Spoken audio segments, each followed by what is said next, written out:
nome é Pedro Lima Neto, não? Sou engenheiro de estruturas, especialização em fundações e estruturas de concreto armado para obras de grande porte, como é o nosso caso aqui, né? A minha formação é engenheiro civil e tenho vários cursos de especialização em análise aprofundada pelo método dos elementos finitos, não? E também tenho uma patente em energia nuclear. E estamos aí há quase 40 anos aí formado, né? Trabalhei já nesse setor de siderurgia há muitos anos atrás e também atuei na CSN e na antiga Cosipa, que é lá em Cubatão, né? Então já tinha alguma experiência nisso daí. Então essa é a minha terceira siderúrgica, né? A CSA, tomei conhecimento desse empreendimento através do professor Nelson Ock, né? Que é um dos mais renomados engenheiros aí da parte de fundações, que professor em várias instituições, entre elas o ITA, o Instituto Militar de Engenharia, da USP, etc., né?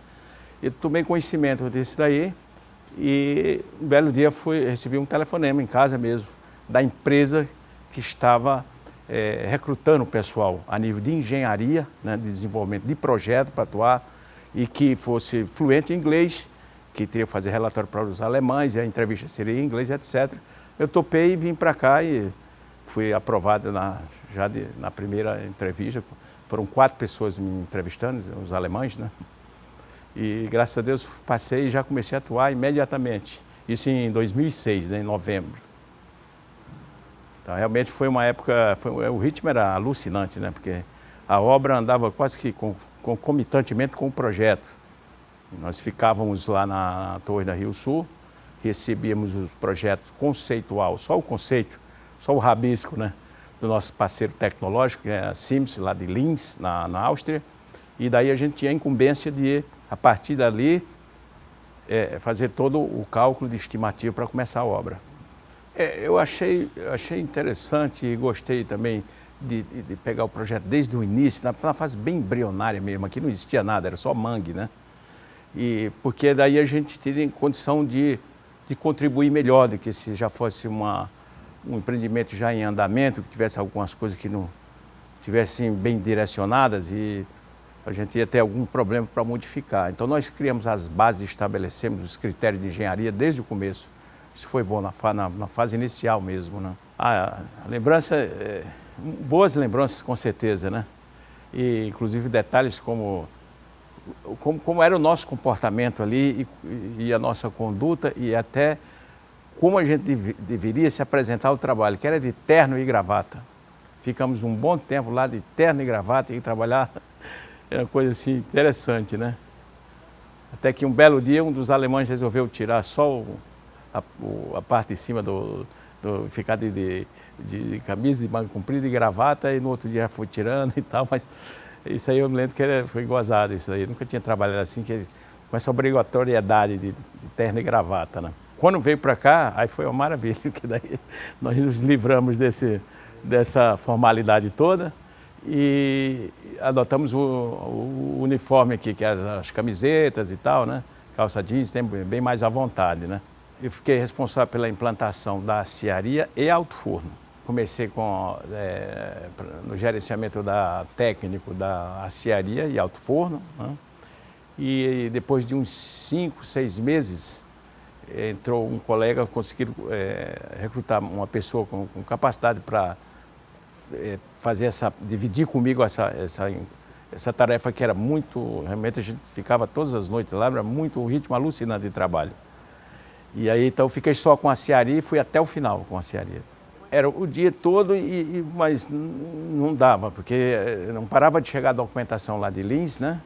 E nós tínhamos que imediatamente, a partir daquele conceito ainda bastante incipiente, já estimar quantitativos para ter todas as bases para fazer as licitações. Então nós tínhamos que encontrar volumes, especificar tipo de material, que equipamentos, quantidade, histograma e uma série de coisas. E para isso teríamos que calcular. E na época, evidentemente, nós não tínhamos nenhum software, não tinha nada. Aí eu ganhei um presente do meu amigo, que foi um livro que me ajudou bastante, que eu guardo com muito carinho. Bernard Ville, que era o nosso gerente direto, gerente técnico, né? Ele, percebendo que a gente ali não tinha, assim, devido ao fato da empresa estar ainda no início, né? Nós não tínhamos uma biblioteca à altura para o tipo de desafio técnico que a gente tinha no início, né? Uma das maiores obras de estaqueamento do planeta. Então, eu usava os meus livros e muita coisa de internet e tal, e dava um jeito de resolver a situação. E ele me deu um livro muito bom, que é esse que eu guardo aqui. O livro que é em alemão, eu não falo alemão, mas números são números. Então, me ajudou muito e eu guardo com carinho, porque além de ter me ajudado, foi uma coisa que eu guardo como lembrança desse grande amigo que nos tornamos, que até hoje se encontra lá na Alemanha, tá certo? Ele deve ter, eu acho que, sei lá, uns 20 e poucos anos, ou 20, 25 anos de ThyssenKrupp. E veio aqui para tomar a frente da parte de engenharia, de fundações, para todos, não só para cearia e alto forno, mas para porto, para power plant, para coqueiria, enfim, para toda a usina, né? Esse é um livro de dimensionamento de cálculo estrutural, né? Onde você encontra ábacos e fórmulas interessantes, tá? E que foi muito importante para mim.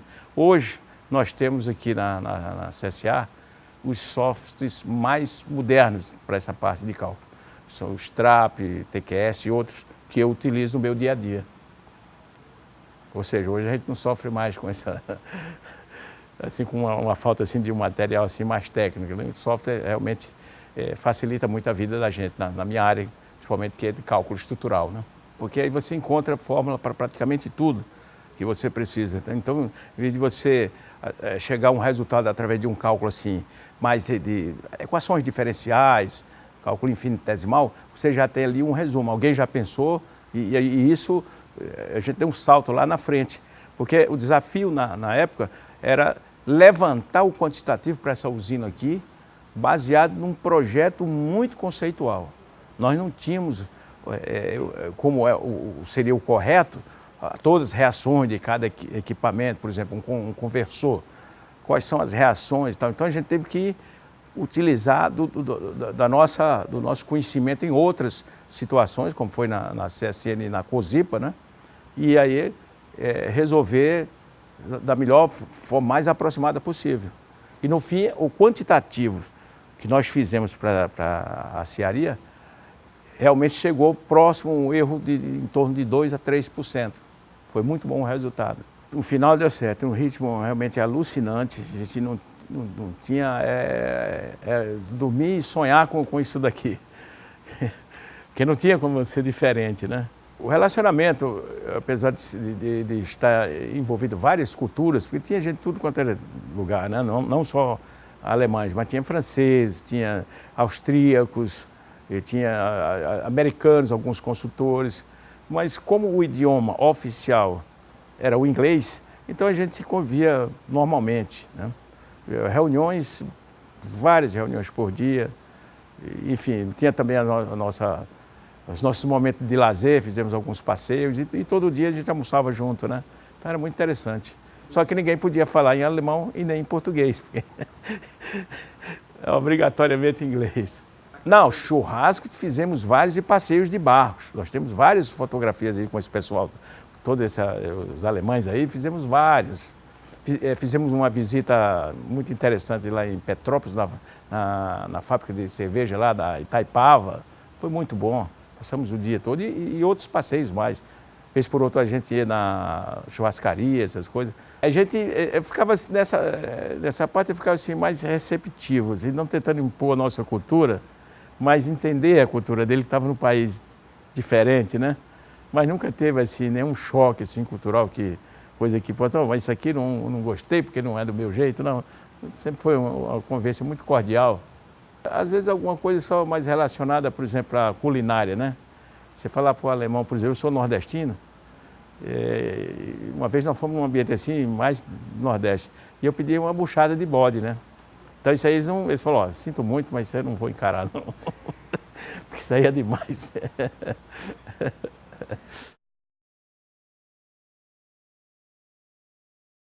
Essa lá do Porto, apesar que a gente não tinha muito, no meu caso ficava mais na cearia, né, full time, mas aí foi realmente um marco, né? E muito importante, o Bernard Ville, esse que eu me referi, ele também era o gerente dessa parte de lá, então foi um marco importantíssimo. Comecei no início, alto forno e aciaria. Depois de 5, 6 meses, fiquei só com a aciaria, tá certo? Porque aqui foi dividido em vários coordenadores, né? Então a minha parte, especificamente, é a aciaria. Então no Porto eu não tive atuação. Assim como o pessoal do Porto não teve atuação na aciaria, na termoelétrica, na coqueria, foi dividido, né? Quando houve o atraso no cronograma, as lideranças tiveram que adotar ações para a recuperação desse tempo de atraso, né?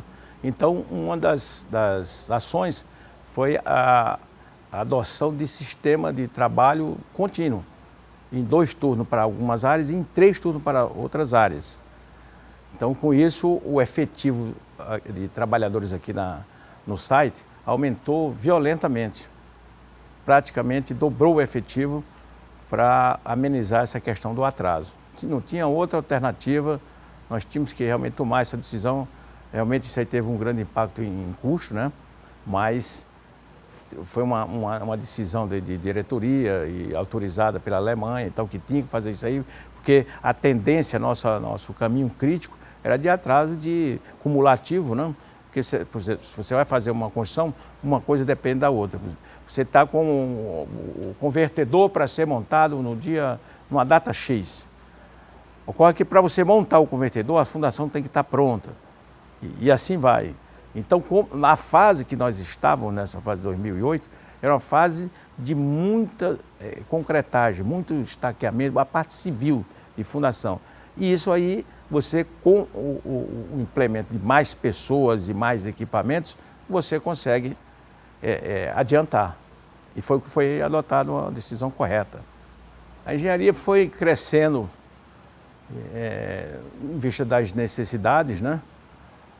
Realmente foi bastante difícil formar um grupo que realmente pudesse ter com competência suficiente para tocar um empreendimento desse porte, né? E para depois continuar. Mas terminou formando, hoje aqui a gente pode dizer que nós estamos com um corpo técnico altamente capacitado, né, a resolver qualquer problema. Então, isso foi ao longo do tempo também, né? Muitos companheiros nossos saíram, outros entraram, mas nós tivemos umas dificuldades aí, em virtude da necessidade de equipamentos. Na parte de fundações, nós utilizamos praticamente todos os batistacas de porte acima de 5 toneladas do país, ao ponto de que de outros empreendimentos tinham que esperar sair daqui da CSA. Mas chegou a um ponto que fornecimento da estaca propriamente dita, que era uma estaca de concreto centrifugada, também a empresa não estava conseguindo suprir, ao ponto de a gente instalar uma fábrica aqui dentro. Ajudou, mas também não foi suficiente. E aí a alternativa, usamos tubos de aço e usamos perfis de aços associados, ao invés de usar a estaca de concreto, que seria o convencional, né? Então isso foi uma dificuldade tremenda, mas que também foi superada. Em momento algum a obra parou por falta de alternativa técnica para dar continuidade ao trabalho, né? O projeto mudou totalmente, porque você faz um projeto, um dos fatores é o custo, né? Então a estaca de concreto é mais em conta, e todo o projeto foi feito dentro desse conceito de estaca de concreto. Durante o desenvolvimento da obra, houve problema de suprimento desse tipo de estaca. Então teve que se lançar a mão a essas outras alternativas que apesar de mais cara, mas não teve outro jeito. Nós temos estaqueamentos maiores na China, mas estatal, empreendimento privado, esse é o maior do planeta, até hoje. Onde você tem os milhares e milhares de quilômetros de estacas cravadas aqui. Porque esse nosso terreno aqui praticamente é uma argila marinha, é um mangue, né? E o comprimento médio de estaca aqui foi de 35 metros. Então, quer dizer, foi uma quantidade absurda de estacas cravadas aqui, tá certo? E nesse cronograma apertado, nós pegamos todos os equipamentos, como eu já falei, os equipamentos disponíveis aqui no Brasil e mais 2 equipamentos de ponta de linha, que foram as Benuts, que vieram lá da Alemanha. Que cada máquina dessa aí cravava, produzia por umas 4, 5 das melhores que a gente tem aqui no Brasil. Então vieram 2 equipamentos desses aí. Já era sabido desde o início do quantitativo. E as empresas, aí é a parte comercial que não é a minha área, mas elas ofertaram como se tivesse capacidade para aquele fornecimento. Mas lá para as tantas, lá para frente, ele chegou a abrir o jogo que não tinha. E a CSA o que fez? Ajudou, porque tinha que ajudar aquele parceiro, aquele fornecedor, ao ponto de implantar uma fábrica aqui. Tá certo? E nem isso não resolveu. Aí tivemos que ir mais além, pensar, e efetivamente foram cravados tubos e perfis metálicos. O falecimento do Eric Heine foi uma das coisas mais tristes da minha vida e para todos, né? Porque ele chegou aqui com uma proposta muito boa, conversou com todos nós, né? Escalonadamente, por setores, mas juntava sempre vários, 30, 40 pessoas de cada vez. E não chegou praticamente a implementar nada daquilo que ele, né, pensava em fazer aqui. Realmente foi só uma reunião que a gente teve e tivemos, infelizmente, aquele acidente trágico que foi terrível para a gente, para todos nós aqui, né? Ficou uma coisa assim que a gente ficou sem saber o que poderia ter mudado, que estava todo mundo naquela expectativa, né? Dessa gestão dele, mas nós não tivemos oportunidade de constatar nada. Infelizmente foi logo no começo, foi logo quando ele veio aqui das primeiras vezes. Aí a nível de CEO e diretoria e tal, a gente não teve, o nosso trabalho continuou, apesar desse triste fato, mas teve que continuar o nosso trabalho. Quer dizer, não tivemos assim, uma queda de produção ou alguma coisa assim que pudesse diretamente relacionado com a empresa em si, né? A tristeza geral de todos os funcionários, sem dúvida, mas a empresa continuou, tinha que continuar, né? Quando, enfim, chegamos a inaugurar em 2010 e produzimos a primeira placa, que essa primeira placa, não exatamente essa, mas uma outra, simbolicamente foi colocada ali na frente da aciaria, foi um motivo de muita alegria para todos nós, né? Que estávamos desde o início, atravessando todas essas dificuldades, esses desafios, e ver aquilo ali produzindo, saindo uma atrás da outra ali, incandescente. Aquilo foi uma coisa muito, muito emocionante para a gente. E foi uma sensação maravilhosa de dever cumprido, né? Sem dúvida, isso jamais vai sair da minha memória. Eu acho que de todos que participaram aqui desde o início, né? Foi muito emocionante, interessante. Nós tivemos bastante reclamações aqui e algumas maldosas também da própria mídia, que vinha aqui e divulgava matérias que não correspondiam à realidade. Eu acho que teve muita coisa forjada a partir de vizinhança, a partir até de pescadores, enfim, de toda a comunidade no entorno. Houve um movimento no sentido de querer denegrir aqui a nossa imagem, de falar negativamente que nós estaríamos poluindo acima do normal, dos índices toleráveis e tal. Mas isso teve mas muito de articulações de políticas de outra natureza que não condiziam com a verdade. Porque nós temos aqui um dos maiores investimentos em filtros de despoluição aqui do mundo, em todos os nossos setores aqui, onde a gente produz, existe sempre ali do lado uma estação de despoeiramento. E isso aí são instalações caríssimas, mas que a CSA desde o início fazia parte da filosofia desse empreendimento aqui, de zelar pelo ambiente. Mas apesar de tudo isso, ainda houve muito protesto, mas na grande maioria eu acredito que, é lógico que qualquer indústria vai poluir, mas eu acho que a gente aqui sempre trabalhou dentro dos limites, né? Alguma coisa que passa disso pode ser encarada, como na verdade é, acidente. Pode acontecer de um vazamento, de alguma coisa, mas que não, é uma coisa pontual. Nós não tivemos uma participação direta nisso, porque existe um setor aqui do meio ambiente que trata diretamente isso aí com a comunidade e tal. Mas como a gente fica sabendo de tudo na nossa política aqui de transparência, então a gente fica sabendo, comenta e tal, mas atitude direta assim, ou envolvimento direto com o caso não tivemos.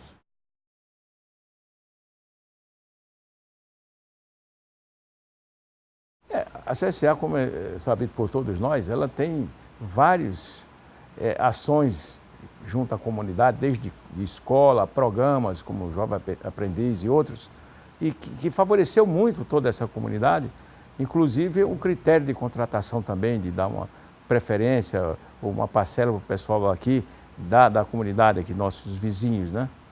Então isso tudo foram medidas que foram tomadas e continuam sendo adotadas, né? O comentário que a gente, digamos assim, no dia a dia, no público, nas ruas mesmo, você está num restaurante, em algum local, no começo aqui, eu morei lá no Rio, fiquei só em 2007, depois vim para cá, para Itaguaí. Então, né, no início era só comentários desfavoráveis. À medida que os programas foram sendo implementados e que realmente, e os esclarecimentos que eram prestados pelo nosso pessoal do meio ambiente, dizendo que aqueles índios estavam dentro da tolerância, dos padrões e das normas técnicas, etc., foi mudando essa mentalidade. E hoje eu não encontro mais ninguém falando mal aqui da gente, entendeu? Eu moro aqui moro em Itaguaí, aqui perto. A cidade de Itaguaí mudou completamente em função daqui. Isso é fato. Todos o que veio depois da CSA, né? As grandes lojas, as âncoras, o que teve em sistema viário também que desenvolveu, enfim, em todos os aspectos houve uma mudança grande. E só foi atraído devido à CSA, em uma grande proporção.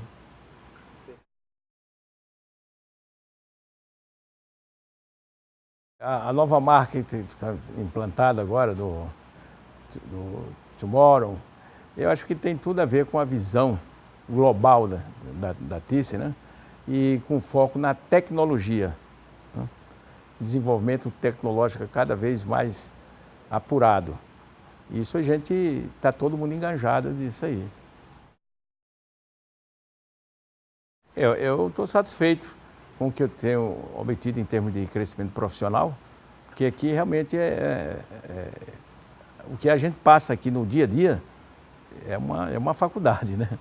Então a gente tem casos e mais casos aqui, na minha área mais especificamente, né, de estrutura, que nós temos aqui milhares de equipamentos instalados, temos muitas edificações e isso demanda uma ação da gente quase que diária, a nível de reestruturação, a nível de ampliação, novas construções, novos equipamentos chegando, como é o caso agora, nós estamos ampliando o RH, não é o RH, é a mesma sigla, mas é ali do lado, a parte esquerda do eixo 1 até o eixo 6 da aciaria, o que vai nos proporcionar um ganho muito grande na produtividade, né? Nós vamos dobrar esse setor, que é para retirada de enxofre e tal, melhoria e aceleração do processo, né? Da produtividade. Então isso aí é uma das obras hoje em andamento que vai repercutir na nossa produção final para atingir a nossa meta de 5 milhões de toneladas.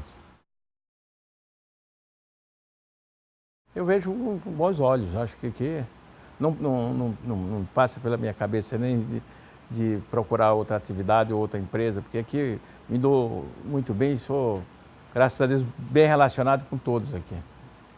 Eu gosto aqui, gosto de vir, venho trabalhar contente. Eu acho que nós somos uma empresa que estamos preparados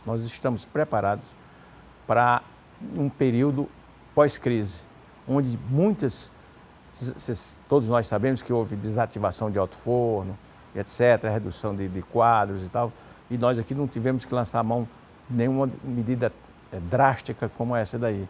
Então nós estamos no ponto para, numa retomada da economia, que a crise vem e passa, historicamente é assim, nós estamos prontos. Eu acho que a CSA, os ventos são alvissareiros para a gente, no futuro. Não, o meu hobby é música, realmente, né? Então eu cheguei a gravar um CDzinho aí e também foi divulgado aqui na empresa, né? E acho que muita gente recebeu esse CD, quem não recebeu, só falar comigo que vai receber também. E foi motivo também de uma reportagem, saí de um jornalzinho, fiquei muito contente. E nós temos bastante músicos aqui, né? Nós temos, inclusive, uma ideia de um grupo musical CSA. Evidentemente, tem só pessoas aqui de dentro. Eu já identifiquei um bom contrabaixista, já identifiquei um baterista bom, percussão em geral, né? E violão tem eu que não sou mais ou menos. Mas eu preciso de uma pessoa que toque flauta. Se tiver alguém aí, eu gostaria até de conhecer. Na minha família, na verdade, eu tenho uma filha que canta, tenho um filho que toca. Esse toca bem mesmo, mas não é como eu. E a gente já 2 anos atrás, já por uns 2, 3 anos, que a gente é convidado para vir fazer a festa de encerramento. Mas que ainda não foi consubstanciado, porque sempre tinha um problema. A minha filha estava se formando, outra era o meu filho, e eles moram na Paraíba, né? Mas quem sabe um dia a gente faz uma apresentação aqui com a família, uma festinha de encerramento, de fim de ano, alguma coisa assim. Como teve esse CD com 17 músicas e são todas de minha autoria, então isso aí foi bastante divulgado. Eu sou muito tímido nessa parte, né? Mas eu tenho um grande amigo aqui, que é o nosso diretor, Valdir Monteiro, ele não me deixou escapar. Incentivou e praticamente me intimou, não, você tem que fazer e tal. E terminei fazendo isso aí e foi divulgado. O clima aqui é ótimo, nós temos, aqui é uma extensão da nossa casa. Aqui tem amigos que a gente realmente convive a nível de um ir à casa do outro e tal. Isso é muito bom.